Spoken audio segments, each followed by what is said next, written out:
I'll give you $1 million. Grace Holloway looked up without saying a word. Across the private conference table, Alessandro Bellini never looked away. But you have to leave today. Every executive inside Bellini Global Capital froze. Nobody understood. Grace had become the only private chef in years capable of making the city's most feared Mafia boss finish every meal placed before him. 7 celebrity chefs had failed. 2 Michelin star chefs had quit. Yet now the impossibly handsome billionaire wanted her gone. Grace slowly untied her apron and met his eyes. "Are you paying me because I'm not good enough?" She swallowed.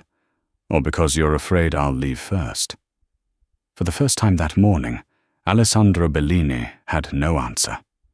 Nobody inside Bellini Manor expected Grace Holloway to survive her first week. The estate had become infamous among elite culinary circles. Celebrity chefs accepted the position only to resign days later. Some complained that Alessandro Bellini barely touched their masterpieces. Others admitted they could no longer tolerate cooking for a man who stared silently at every plate before walking away after 2 bites. Grace had heard every story. She accepted the job anyway, not because it paid extraordinarily well, not because serving one of the world's richest businessmen appealed to her. She simply believed every person deserved one meal that reminded them life could still be gentle. On her first morning, the kitchen staff waited nervously for instructions. They expected elaborate tasting menus, imported delicacies, and dramatic displays worthy of 5-star restaurants. Instead, Grace asked a single question. What did he love eating before he stopped enjoying food? The room fell silent. No one knew. Finally, the elderly housekeeper, Mrs. Eleanor Brooks, hesitated before speaking. His mother used to make roasted chicken with rosemary, garlic mashed potatoes, and warm apple tart every Sunday. Grace smiled. Then that's where we'll begin. She never searched Alessandro's interviews. She never studied luxury dining trends. She never tried to impress him. She simply recreated the kind of meal someone longed for after spending years pretending they needed nothing. That evening, Alessandro entered the private dining room exactly on schedule. He barely acknowledged Grace before taking his seat. The servants exchanged worried glances. They had witnessed this ritual countless times. A polite bite, a silent nod, another untouched dinner carried back to the kitchen. Grace remained hidden behind the service door, refusing to watch. She believed food deserved patience, not pressure. Several minutes passed. No footsteps, no dishes returning. One waiter cautiously peeked inside. Alessandro was still eating, not tasting. Eating. The roasted chicken disappeared first, then the potatoes. Finally, the apple tart. He finished everything. Even the last spoonful of vanilla cream. The entire kitchen stood speechless. When the empty plate returned, Grace merely laughed softly. I guess he was hungry. The staff looked at her as though she had performed a miracle. She shrugged. No. He was homesick. Word spread through Bellini Manor faster than any corporate announcement. The boss had finished dinner. The impossible had happened. Over the following weeks, Grace continued preparing meals that felt strangely ordinary. Fresh bread still warm from the oven. Tomato soup simmered slowly for hours. Braised beef that fell apart with a fork. Lemon cake served with afternoon tea, whether anyone requested dessert or not. Nothing looked extravagant. Everything tasted familiar. Without anyone realizing exactly when it happened, Alessandro stopped cancelling dinner. Board meetings were rescheduled around evening meals. Late-night conference calls ended earlier. Security guards noticed lights turning on in the dining room every night at precisely 7. Employees began joking that the mansion itself seemed less intimidating. Fresh herbs filled hallways once dominated by polished marble and silence. Laughter occasionally escaped the kitchen. Even long-time bodyguards accepted homemade cookies before overnight shifts. Grace greeted everyone by name. She remembered birthdays. She secretly packed leftovers for employees working overtime. Nobody had instructed her to do any of it. That was simply who she was. One evening, as Alessandro prepared to leave after dinner, he paused beside the kitchen entrance. Grace looked up from kneading bread dough. For several quiet seconds, neither of them spoke. Finally, he nodded once. "The soup." His voice remained calm. It tasted exactly the way I remembered. Grace smiled, flour dusting one cheek. "I'm glad someone remembered with you." Alessandro stood there a moment longer before walking away. It was only a brief conversation. Yet every employee who witnessed it understood something extraordinary had begun. The most feared man in the city had not merely trusted someone to cook his meals. For the first time in years, he had trusted someone with a memory. Within 2 months, Bellini Manor had developed a routine nobody could remember existing before Grace Holloway arrived. Every morning at exactly 7:30, breakfast appeared in the sunlit conservatory overlooking the gardens. Every morning at exactly 7:45. It remained untouched. Grace sighed every single time. He skipped breakfast again. The kitchen staff exchanged amused glances. Nobody dared complain about Alessandro Bellini's habits. Nobody except Grace. She marched straight into his office, carrying a tray balanced effortlessly on one arm. Without knocking, she nudged the heavy door open with her shoulder. Alessandro looked up from a stack of financial reports. His expression remained perfectly composed. Grace, however, looked anything but intimidated. "You forgot breakfast." "I didn't forget. You ignored it." "I was working." She folded her arms. "Your body doesn't care whether you're negotiating billion-dollar mergers or organizing the spice cabinet. It still needs breakfast." Silence. Then Alessandro closed the file in front of him. "I'll eat later." Grace narrowed her eyes. "No." The single word startled even the security guards stationed outside. "You'll eat now." She set the tray on the coffee table. Scrambled eggs with fresh herbs, whole-grain toast, sliced oranges, fresh coffee, and a handwritten note tucked beneath the napkin. "No third cup until you finish the first plate." Grace smiled brightly before leaving. Only after the door clicked shut did Alessandro pick up the note. For reasons he couldn't explain. He smiled. 5 minutes later, the tray returned completely empty. The kitchen erupted into quiet celebration. "He ate all of it," one young pastry chef whispered, as though announcing state secrets. Grace merely nodded. "I knew he would." "You knew?" "He hates disappointing people." The staff blinked.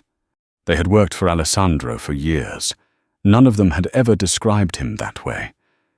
Yet somehow, Grace saw things everyone else missed. Soon, similar moments became part of daily life. She replaced the endless espresso machine with a strict schedule. 3 cups, never 4. When Alessandro absent-mindedly reached for another mug one afternoon, his loyal assistant Lorenzo discreetly removed it before Grace entered. "The chef is watching," he murmured. Alessandro slowly withdrew his hand. Across the room, several executives pretended not to notice. Grace never realized the entire executive floor had begun following her rules simply because Alessandro did. She also insisted dinner ended before 9 o'clock. No laptops at the table. No business calls while chewing. And absolutely no reading financial reports between courses. The first evening she confiscated a leather folder from beside Alessandro's plate. Everyone expected disaster. Instead, he calmly handed it over. "As you wish." Forks froze in mid-air. One bodyguard nearly dropped his wine glass. Grace misunderstood their reactions. What? She looked around innocently. It was rude to work while eating. Nobody argued, because apparently the only person capable of telling Alessandro Bellini what was rude was the woman serving his soup. The playful routine spread beyond meals. If Alessandro looked tired, Grace quietly slipped homemade granola bars into his briefcase. If he returned from international travel, hot stew waited before he even removed his jacket. Whenever rainstorms delayed his flights, she kept bread dough rising because she knew fresh bread made long days feel shorter. She never asked where he traveled. He never explained. Their unspoken boundaries became another form of trust. Meanwhile, the mansion itself continued changing. Employees lingered in the kitchen after shifts just to hear Grace tell embarrassing stories about culinary school. Drivers competed over who received leftover cinnamon rolls. Even the intimidating security team softened whenever Grace insisted they taste experimental desserts. Laughter echoed through corridors once famous for silence. One evening, Noah Holloway visited his sister after work. Watching Alessandro accept a bowl of homemade tomato soup without a single complaint, he leaned toward Grace. "I've never seen a CEO obey someone like this." Grace laughed. "He doesn't obey me." "He absolutely does." She shook her head. "He's just polite." Across the dining room, Alessandro quietly reached for a fourth cup of coffee. Before he could take a sip, he noticed Grace glancing in his direction while arranging fresh flowers on the sideboard. Without saying a word, he slowly pushed the cup away. Noah stared. "You didn't even say anything." "I didn't have to." Grace smiled, completely missing the significance.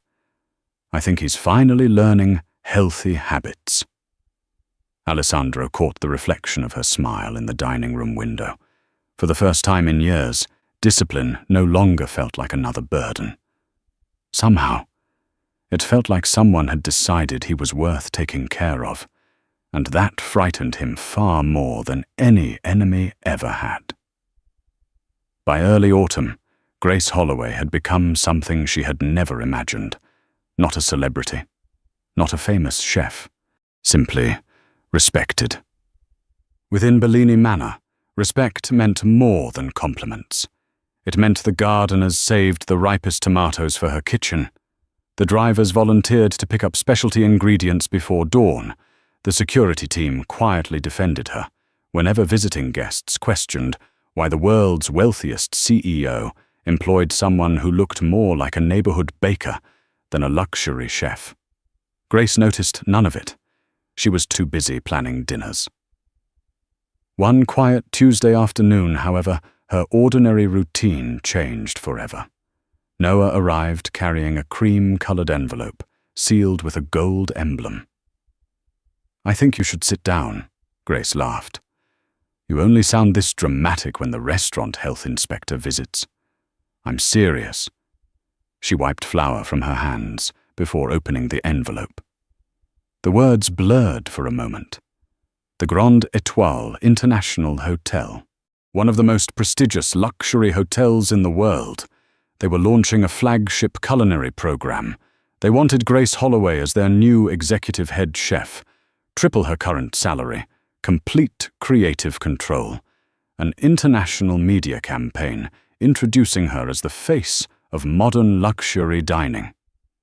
Grace read the letter 3 times before whispering, "They've made a mistake." "They haven't," Noah replied. "They've been hearing about you for months."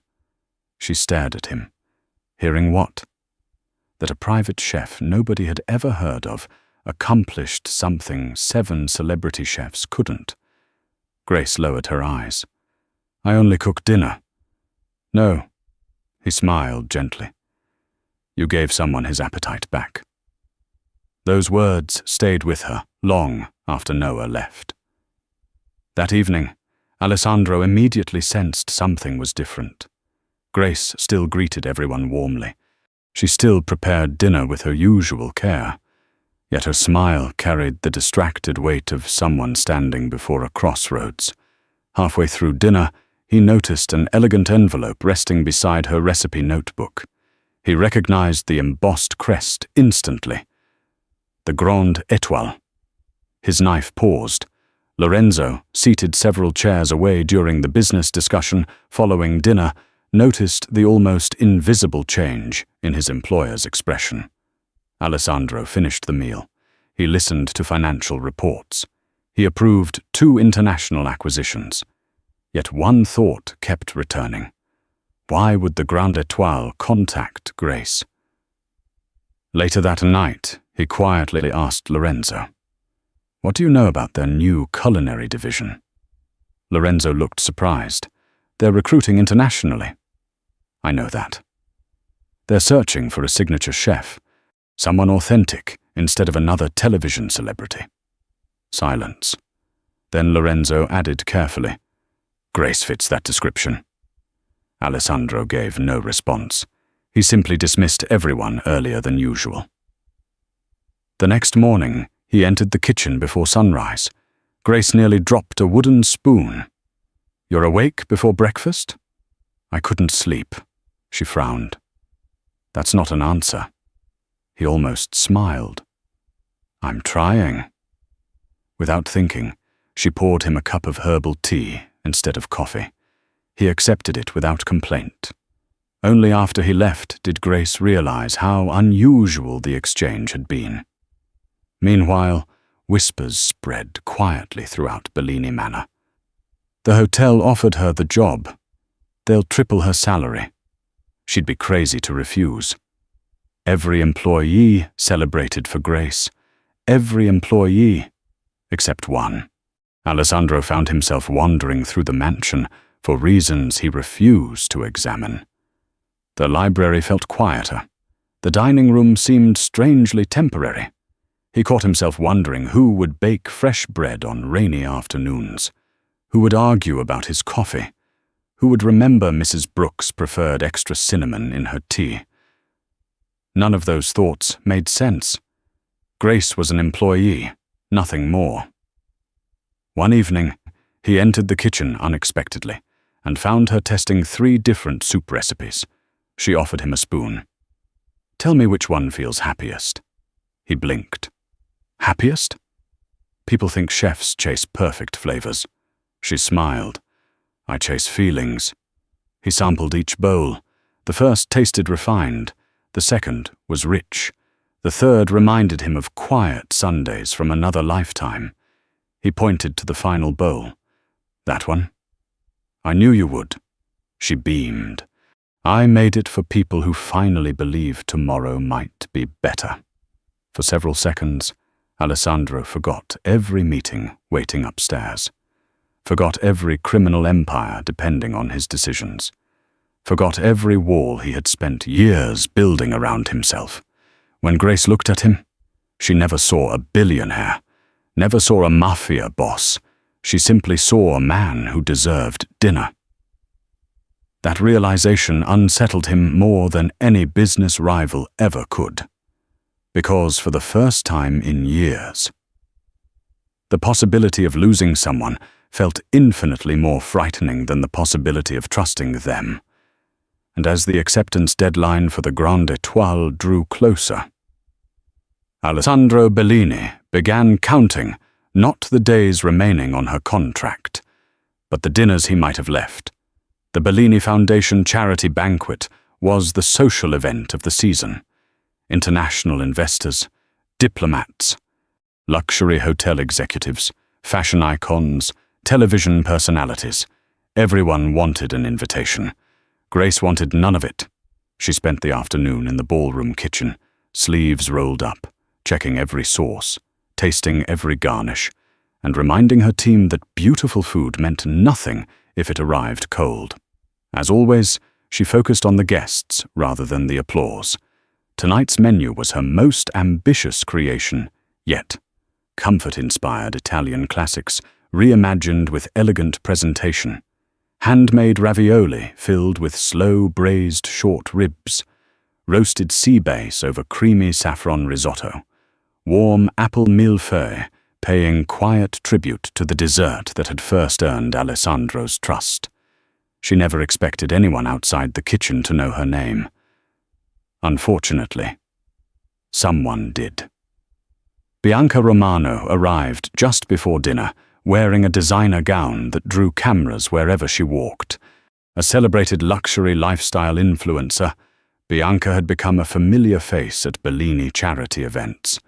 She was graceful, polished, and painfully aware of the attention she attracted. For months, she had tried to capture Alessandro's interest. For months, he had remained politely distant. Then she noticed something impossible. His attention often drifted toward the kitchen doors, toward Grace. Bianca followed his gaze. When she finally saw Grace directing the catering staff, disbelief flashed across her face. "That's the famous chef?" One guest nodded. "So I've heard." Bianca laughed softly. "I expected someone different." The comment spread through the nearby group. Grace continued organizing plates, unaware. But Bianca wasn't finished. As the first course was served, she deliberately walked toward the open kitchen entrance, ensuring several guests and photographers stood within earshot. She smiled sweetly. "So you're Grace?" Grace returned the smile. "Yes, welcome. I hope you enjoyed dinner." Bianca looked her up and down without hiding her judgment. "I must admit, I've always believed elegant cuisine reflects the chef." A few conversations nearby slowed. Bianca continued with a light laugh. "I suppose that's difficult when the chef looks like she loves the food a little too much." Silence. Several staff members lowered their eyes. One young server looked ready to protest. Grace simply inhaled slowly. Years of cruel comments had taught her that arguing rarely changed people. She picked up the next tray. "I hope you'll still enjoy the meal." Bianca tilted her head. "Oh, I'm sure I will. It's just surprising. World-class kitchens usually choose chefs who inspire discipline." "Oh, not dessert." A few uncomfortable laughs escaped from guests too afraid to challenge her. Grace felt the familiar sting she had carried since childhood. The school cafeteria, cooking competitions, job interviews where people assumed she lacked self-control before tasting a single dish. For one brief moment, she considered leaving the ballroom. Instead, she adjusted her apron, smiled at the next waiter, and calmly instructed, "Table 12 is ready for the second course." Service continued flawlessly. No shaking hands, no angry tears, only professionalism. What Grace didn't know was that Alessandro Bellini had heard every word. He had entered the ballroom moments earlier through a side entrance, accompanied by investors discussing an upcoming charitable initiative. The conversation ended the instant Bianca's final remark reached him. Lorenzo saw Alessandro stop walking. The room seemed to grow colder, not because anyone raised their voice, because the man who almost never displayed emotion suddenly became perfectly still. His gaze moved from Bianca to Grace. Grace was thanking a dishwasher for helping polish serving plates. She behaved as though nothing had happened, as though humiliation was simply another ingredient to be endured quietly. Something tightened inside Alessandro's chest. He had witnessed boardroom betrayals, corporate sabotage, violence, threats. None unsettled him like watching the woman who had quietly restored warmth to his home absorb cruelty without defending herself. For the first time that evening, he no longer cared about speeches, investors, or public appearances. He cared only about one thing, making sure everyone in that ballroom understood exactly who Grace Holloway was. And before the night ended, no one would ever dare laugh at her again. The ballroom remained unusually quiet. No one resumed their conversations. No one reached for another glass of wine. They were all waiting for Alessandro Bellini to continue walking toward the stage for his scheduled charity speech. Instead, he turned toward the kitchen. Every head followed him. Grace was carefully checking the final dessert plates, pretending she had not noticed the uncomfortable silence surrounding Bianca's remarks. She had spent too many years learning how to keep working while pretending cruel words did not hurt. Then she heard her name. Grace. She looked up. Alessandro stood only a few feet away. His expression was calm. Too calm. Would you join me for a moment? Confused, Grace wiped her hands on her apron. If dinner needs adjusting, I can... It doesn't. His voice was quiet, but unmistakably firm. It is exactly as it should be. Without another explanation, he offered his arm. Grace hesitated before walking beside him into the center of the ballroom. Hundreds of guests watched. Camera flashes illuminated the room. Bianca's confident smile slowly faded. Alessandro accepted the microphone, prepared for his charity address. He glanced once at the audience before speaking. Tonight, many of you have complimented the dinner. Soft applause followed. He continued. You praised the balance of every course. The elegance, the restraint, the warmth. His eyes shifted toward Grace. None of it was my achievement. He paused. Every dish served this evening was created by Grace Holloway. The ballroom erupted into surprised murmurs. Grace stared at him in disbelief. Until that moment, most guests had assumed Bellini Manor had hired an anonymous catering company or an internationally famous consulting chef. Instead, the woman standing beside Alessandro was the chef responsible for every bite they had enjoyed. One investor rose from his seat. The saffron risotto was extraordinary. Another guest nodded enthusiastically. The apple dessert reminded me of my grandmother's kitchen. A renowned hotel owner smiled. I haven't experienced food with that much heart in years. Soon the compliments came from every direction. Several international investors crossed the ballroom to congratulate Grace personally. One requested permission to feature her seasonal recipes at an upcoming culinary summit. Another asked whether she accepted consulting projects overseas. Grace struggled to answer. She had spent years believing people noticed only her appearance. Now, they were speaking only about her food. Across the room, Bianca stood frozen. The same guests who had laughed politely at her remarks only minutes earlier were now surrounding Grace with admiration. Someone quietly asked Bianca whether she had tasted the apple millefeuille. She offered no reply. Embarrassment colored her face. Realizing there was nothing left to salvage, she quietly collected her evening clutch and walked toward the exit. No dramatic confrontation followed, no public argument. Her own words had already become her humiliation. Alessandro never looked in her direction. She was no longer important. Grace was. Later that evening, after the final guests departed and the staff began clearing the ballroom, Grace returned to the kitchen, exhausted, but smiling. She was carefully wrapping leftover bread for the night security team when Lorenzo approached. The boss would like to see you. She found Alessandro waiting alone inside the private library. The room felt strangely informal. No executives, no bodyguards, only 2 cups of tea resting on a low table. Grace smiled nervously. If this is about the banquet, thank you. You deserved every word. I've never had anyone stand up for me like that. You should have. Silence settled between them. Finally, Alessandro reached inside a leather folder and placed a single document on the table. It was not a contract. It contained only one number. $1,000. Grace blinked. I don't understand. I'll transfer it immediately. She looked back at him. For what? So you'll stay? She frowned. The Grande Étoile. I know about their offer. I'll match anything they pay. No, I'll exceed it. His voice remained controlled, but beneath the composure was unmistakable urgency. I'll give you $1 million. You only have to decline their offer. Grace stared at the paper for a long time.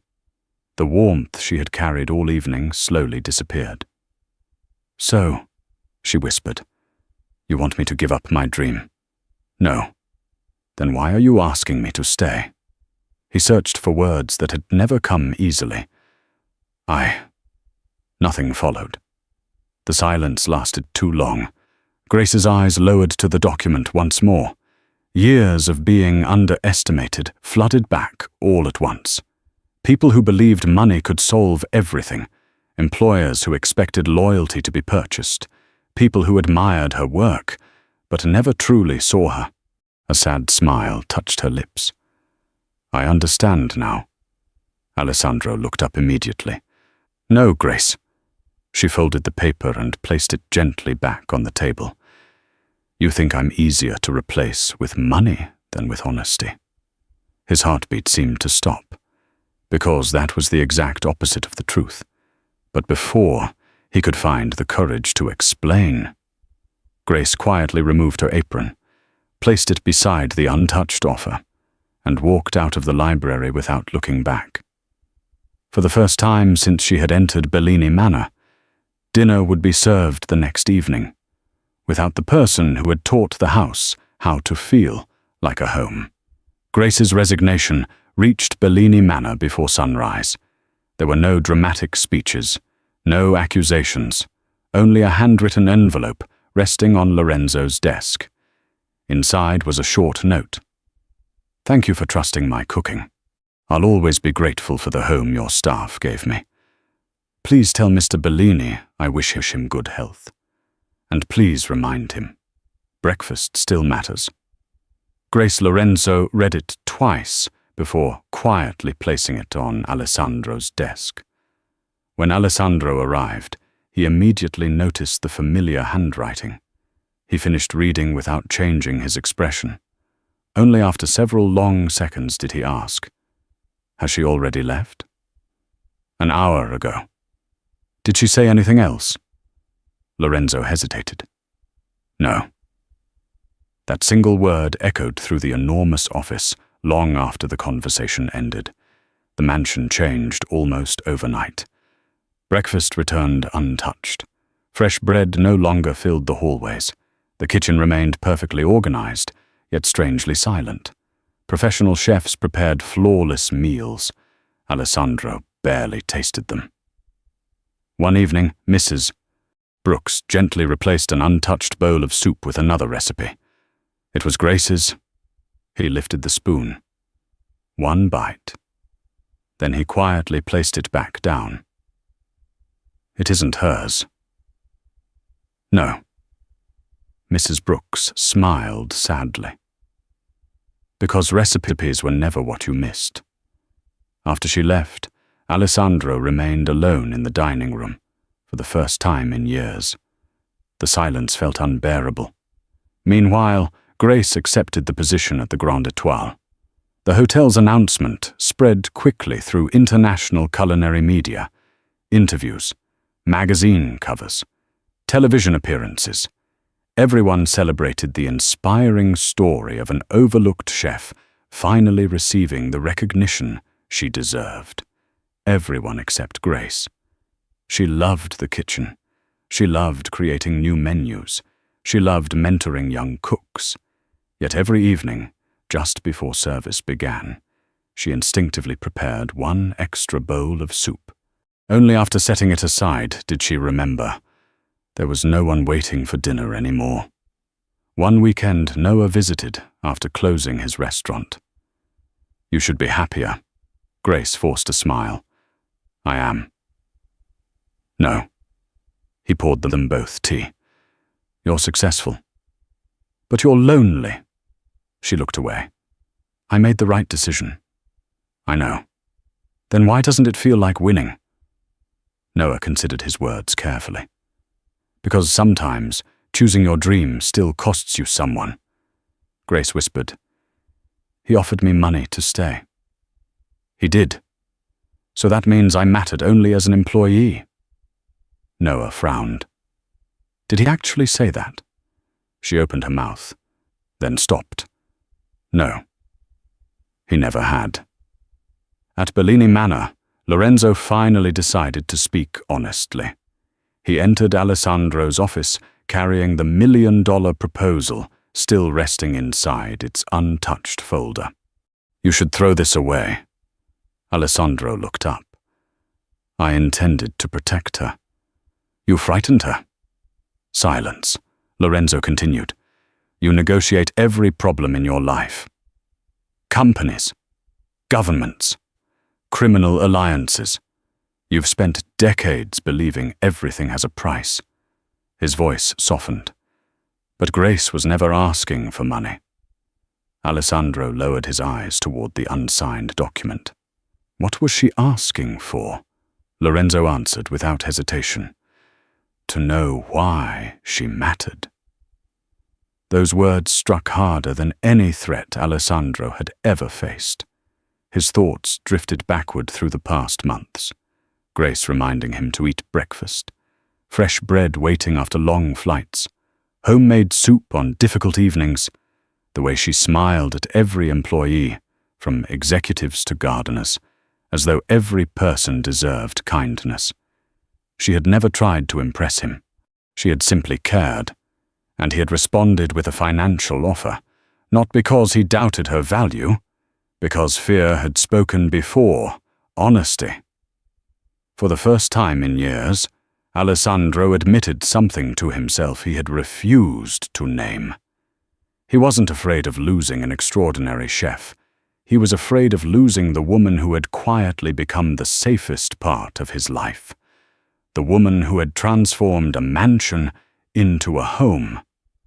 2 days later, Alessandro arrived at the Grand Étoile without security escorts or corporate advisors. He waited outside the employee entrance until Grace finished the evening service. She looked genuinely surprised to see him. I thought billionaires made appointments. I tried. You never answered. She folded her arms, though there was no anger in her expression anymore. Only caution. He drew a slow breath. I owe you the truth. She remained silent. I never offered that money because I wanted to own your future. I offered it because I panicked. Grace blinked. He continued before courage disappeared. The day I heard you might leave, I realized I couldn't imagine that house without you. You didn't just cook meals. You made people laugh. You remembered birthdays. You convinced hardened bodyguards to eat homemade cookies. A faint smile appeared despite herself. You even made me eat breakfast. His own smile was small but genuine. I thought if I could solve the problem quickly, I wouldn't have to admit what I was really afraid of. Her voice was barely above a whisper. And what was that? Alessandro met her eyes. I wasn't afraid of losing my chef. He paused. I was terrified of losing the woman who had become my home. Grace's eyes filled with tears, not because of the confession alone, but because, for the first time in her life, someone had chosen her. Not despite her dreams, not because of her cooking, simply because her presence had changed his world. Neither of them reached for the other's hand. Not yet. Some moments deserved patience, and this one had been slowly preparing itself from the very first bowl of soup. 6 months later, a quiet corner of downtown welcomed its newest restaurant. The signs above the entrance read simply, Grace's Table. There were no crystal chandeliers, no gold-plated decorations, no celebrity photographs covering the walls, only an open kitchen, fresh flowers picked from local gardens, warm wooden tables, and the comforting aroma of bread baking every morning before sunrise. Grace had built the restaurant exactly the way she believed food should be. Honest, comforting, personal. Reservations filled months in advance. Not because diners expected extravagant luxury, they came hoping to experience something increasingly rare. A meal that made them feel understood. Food critics praised her refined techniques. Families returned because every dish reminded them of home. Young chefs applied from around the world, hoping to learn not only recipes, but also the quiet philosophy behind them. Grace always gave them the same advice. People forget ingredients. They never forget how you made them feel. On the restaurant's official opening day, television crews gathered outside long before sunrise. One reporter suddenly pointed toward the end of the line. A black luxury sedan had stopped across the street. Alessandro Bellini stepped onto the sidewalk, impeccably dressed, as always. The billionaire CEO, the man whispered about in boardrooms and feared in darker circles. Instead of entering through the private entrance offered by the staff, he quietly joined the end of the public line. The cameras immediately surrounded him. "Mr. Bellini," a reporter hurried closer. "You own restaurants that would gladly reserve every table for you." "Why are you waiting like everyone else?" Another added. "Surely the owner would welcome you immediately." Alessandro glanced toward the restaurant window, where Grace was laughing with her kitchen team while arranging fresh loaves of bread. A gentle smile appeared on his face, one the world had rarely seen before. He answered calmly, "Because the best things in my life were never meant to be reserved." The reporters fell silent. Inside the restaurant, Grace happened to look through the front window. She recognized him instantly. Their eyes met across the crowded sidewalk. This time, she did not see the feared Mafia boss. She saw the man who had finally learned that love could never be negotiated. She untied her apron, walked to the front door, and opened it herself. The waiting customers smiled, expecting her to invite Alessandro inside immediately. Instead, she laughed softly. "You've been following the rules lately." "I've had an excellent teacher." She pretended to consider his answer. And did you eat breakfast?" "I did."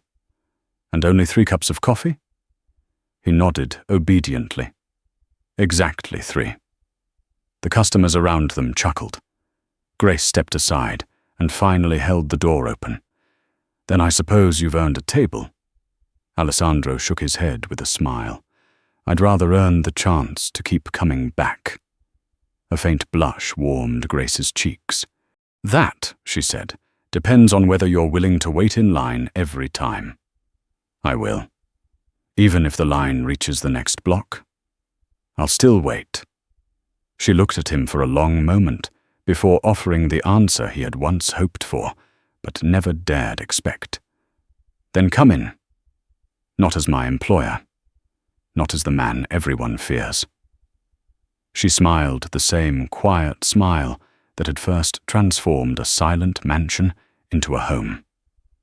"But as the man I'm finally ready to welcome into my heart." As the restaurant door closed behind them, the line outside continued to grow. Not because people had witnessed a billionaire, but because they had just seen something far rarer.